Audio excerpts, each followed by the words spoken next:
Welcome to Urban Legends, and in tonight's episode, we'll be heading to the Pine Barrens in New Jersey to hunt for the state's most elusive cryptid, the Jersey Devil. This creature is often described as a flying biped with hooves, although there are many variations in its appearance. Some accounts depict it as a bipedal kangaroo-like or wyvern-like creature with a horse or goat head, leathery bat wings, horns, small arms with clawed hands, legs with cloven hooves, and a forked or pointed tail. It is said to be fast, vicious, and has one of the most blood-curdling screams of any animal on the planet, although its origin is certainly a strange one. According to folklore, the Jersey Devil originated with a Pine Barrens resident named Jane Leeds, mostly known as Mother Leeds.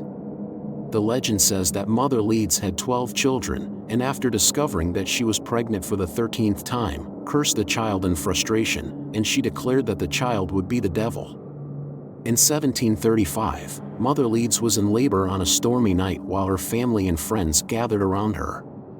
The child was born naturally, but it transformed into a creature with hooves, a goat's head, bat wings, and a forked tail.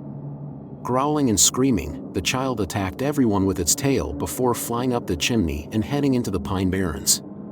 In some versions of this tale, Mother Leeds was a witch and the child's father was the devil himself.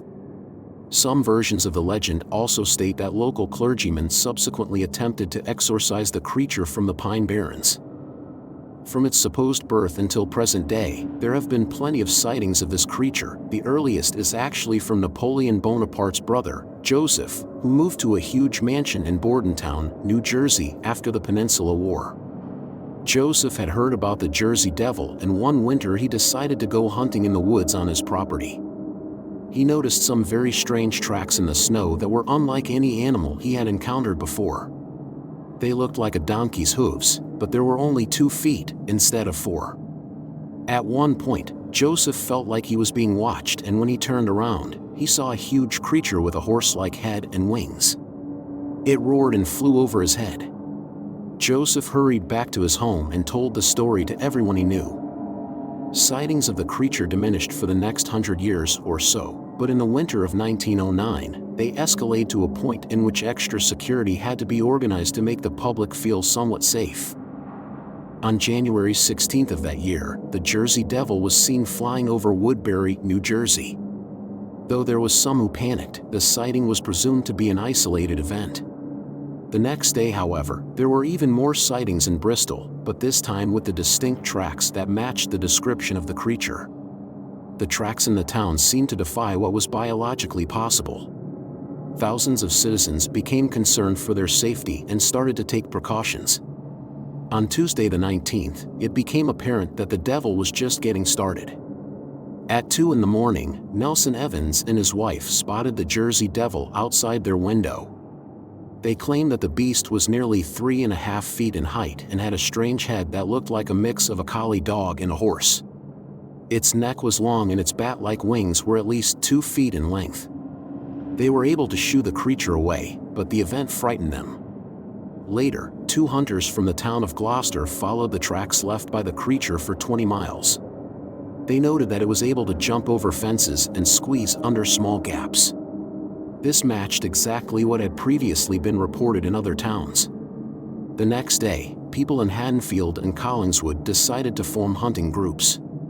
Though a few of them spotted the creature flying towards Moorestown, they weren't able to catch it. Armed guards were stationed to ensure the safety of the New Jersey citizens. Even more hunting groups were created in the hopes that someone would be able to capture or kill the beast and end the attacks for good. However, most people decided to seek the refuge of their homes until the attacks had stopped or the Jersey Devil had been killed. Many businesses and schools were closed out of fear of the creature. Additionally, loggers and lumberjacks who worked in the Pine Barrens refused to return to work until they were assured that the creature had been caught, but it never was. In modern times, there have also been encounters with this beast. One famous episode took place in the 1980s. Riding dirt bikes and ATVs is a very popular hobby in New Jersey, and especially around the Pine Barrens. One day a group of young men were camping in the middle of the woods and riding their bikes through the dirt trails when their bikes suddenly choked out at the same time. At that moment, they heard a terrifying scream that did not sound human at all, and it was unlike any creature they could identify. They dropped their dirt bikes and ran away, although nothing was chasing after them. The men were so scared, some of them decided to go home, and soon their bikes were working again. A few of the men were brave enough to stay behind. But unfortunately for them, they continued to hear the same horrific screaming and screeching for the remainder of the night. The Pine Barrens is very popular for bikers because the roads are long and straight. Biker bars are located every so many miles, so the men stopped in one of the bars to get a drink on their journey home. Once inside, they told the bartender their story, and he bluntly said that it was the Jersey Devil, and those sounds are heard all the time around the area. In 1993, a forest ranger named John Irwin was driving alongside the Mullica River, which runs through the New Jersey Pine Barrens. He suddenly had to stop his car because there was a large animal in the middle of the road. He later described it as having thick matted fur and horns just like the devil. He estimated it to be over 6 feet tall. John was confused as to what it was, and he was also shocked, so he just stared at the creature. He didn't dare to move his car, afraid that if he did it the monster would attack him. After the staring contest was over, the creature walked back into the forest. He had absolutely no idea what the animal was, and as a forest ranger, he was able to identify everything that lived in the Barrens, yet this was a complete mystery. Skeptics believe that the Jersey Devil is nothing more than the imaginations of the early English settlers in New Jersey as a form of entertainment, much like horror movies are today. The Pine Barrens already had a particularly frightening reputation, where gangs of highwaymen were known to rob and attack travelers passing through the Barrens. During the 18th and 19th century, residents of the Pine Barrens were deemed outcasts of society, with poor farmers, brigands, fugitives, poachers, moonshiners, runaway slaves, and deserting soldiers inhabiting the forests, which added to its reputation. Jeff Brunner of the Humane Society of New Jersey believes that sandhill cranes could be the basis of the Jersey Devil stories. Sandhill cranes are not indigenous or well known to South Jersey, but are occasionally found there and are approximately the same size as the alleged Jersey Devil. They produce very loud vocalizations which could frighten Pine Barren residents at night or under other circumstances in which the animal's true appearance was unclear.